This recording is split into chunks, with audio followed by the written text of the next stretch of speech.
Joining us now is former Speaker of the House, Bronwyn Bishop. Bronwyn, great to have you on as always. Thanks so much for joining us. We want to start with the Coalition's net zero meetings this week. Of course, the Nationals will meet tomorrow, the Liberals on Friday. Can you really see them coming to an agreement on this? No, I can't. And I find it a curious... It's been called by Jane Hume and Simon Kennedy. Well, Jane Hume's well on the left of the party and pro keeping net zero. But the anger is rising. The rest of the world is seeing it for what it is. And it is impoverishing our country. Look, debt has got to be addressed. We've got $1 trillion of debt on the budget. And we've got another 1.3 trillion minimum off budget. That money still has to be raised. It still has to have interest paid on it. And we can't afford to properly defend this country, to have the NDIS, to have all the things we want while wasting all that money rebuilding the grid. And we are fundamentally a mine and a farm. They're our major exports. We have diminished our manufacturing till it's down to 5.9% of GDP. You cannot have a situation where our productivity from the land is being absolutely destroyed by the passion and ideology of that foolish man Bowen.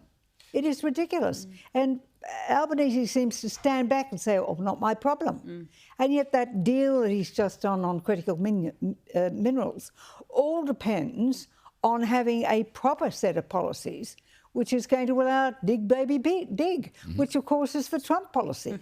So it's a mess. Well, Anthony Albanese, you mentioned a mine and a farm. Anthony Albanese says we want to be a manufacturing powerhouse as well. So he's got his Back Australia campaign. I can see you rolling your eyes already, Bronwyn. I haven't even asked a question yet, but you're ready to go. I guess I wonder, what's the point of trying to turn Australia into a manufacturing powerhouse if manufacturers can't afford power? Precisely. Until we have cheap, reliable power, again, like we used to have when we had a manufacturing industry, then he's got policies which are absolutely at loggerheads that make no sense at all. But he expects us to be glib and gullible and think, oh, he's doing a lovely job. That nice Mr Albanese. Really?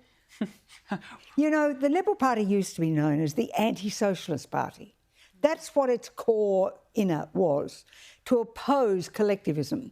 It was pro-free enterprise. It was pro-individualism, which meant that the individual always came first and that the collective came second, because under the collectivism, the individual can always be sacrificed to the collective. And free enterprise tells you that the business of government is to do those things that the private sector cannot or will not do, and to provide for those who cannot provide for themselves, and then nothing else. No. If we stick to those principles, then we'll start to get the right policies, and it starts with using our own resources in this country to give ourselves and individuals the highest standard of living that can be done.